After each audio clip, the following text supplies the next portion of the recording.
જેવી રીતના મારું કોલેજ કમ્પ્લીટ થયું એના પછી મારી પાસે બે ઓપ્શન હતા કે ડિજિટલ માર્કેટિંગ કરું કે MBA કરું.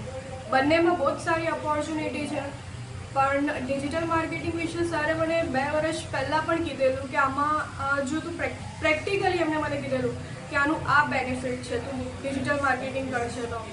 એમને મને બધું પ્રેક્ટિકલી બધું સમજાવ્યું, ટર્મિનોલોજી, SEO, SMM જે બધી છે તેમને. ત્યારથી મને ઈચ્છા થઈ કે ના મારે કરવું છે ડિજિટલ માર્કેટિંગ. પણ સાથે સાથે એવું પણ હતું કે MBA કરીશ તો સાથે ડિજિટલ માર્કેટિંગ થવું પોસિબલ નથી, કારણ કે બંને માટે ટાઈમ કાઢવો પોસિબલ જ નથી. પણ જે મેં BBAમાં માર્કેટિંગ મારું સ્પેશિયલાઇઝેશન હતું, એમાં મેં ફાઇનલ પ્રોજેક્ટ પણ સરની અંડર iWipNમાં કરેલું.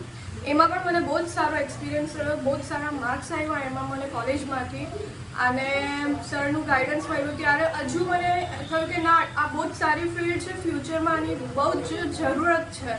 તો મેં આને એઝ અ કરિયર મેં લીધું છે, અને MBA મેં નહીં કરવાનું વિચારી લીધું છે. એટલે તો હવે અહીંયા મારી ટ્રેનિંગ પૂરી થઈ છે. હમણાં થોડા દિવસ પહેલાં મારી ટ્રેનિંગ પૂરી થઈ છે અહીંયા, અને સરે જસ્ટ મને ઓફર કરી ટ્રેનિંગમાં જ, ઇન બિટવીન ટ્રેનિંગ, કે તારે iWipN માટે કામ કરવાનું છે.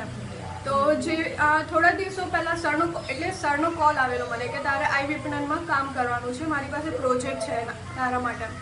તો એના 2-3 દિવસ પહેલાં જ મેં વિચારેલું કે કાશ મતલબ iWipNમાં જ કંઈક કામ કરવાની ઓપોર્ચ્યુનિટી મળી જાય.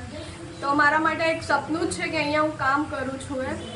અને જેવી રીતના હું વાત કરું કે સરની ભણાવવાની સ્ટ્રેટેજી, તો અહીંયા બહુ જ ટાઈપના સ્ટુડન્ટ્સ આવે છે. કોઈ બિઝનેસ બેકગ્રાઉન્ડમાંથી આવે છે, કોઈનો પોતાનું બિઝનેસ છે, કોઈ ત્યાં કંપનીમાં જોબ કરે છે, કોઈ મારા જેવા સ્ટુડન્ટ આવે છે અહીંયા. તો સરની ભણાવવાની રીત બધા માટે મતલબ કન્વિનિયન્ટ છે, કોઈ પણ સમજી શકે છે એમને. જેવી રીતના હું માર્કેટિંગ ફિલ્ડમાંથી આવું છું, તો મારા માટે માર્કેટિંગના કન્સેપ્ટ થોડા સમજવા ઇઝી હતા, વેરેઝ જે નોન માર્કેટિંગ બેકગ્રાઉન્ડમાંથી આવે છે તેમના માટે થોડુંક ડિફિકલ્ટ હતું. પણ સરે બધાને એટલું ઇઝીલી સમજાવી દીધું છે આ બધું, અને બધાના ફંડા એકદમ ક્લિયર થઈ ગયા છે. અને નાવ બધા જ આ ફિલ્ડ માટે મતલબ we are all prepare for this field. And now I can say that anybody can do digital marketing, whereas business person, student, housewife, anybody can do this digital marketing.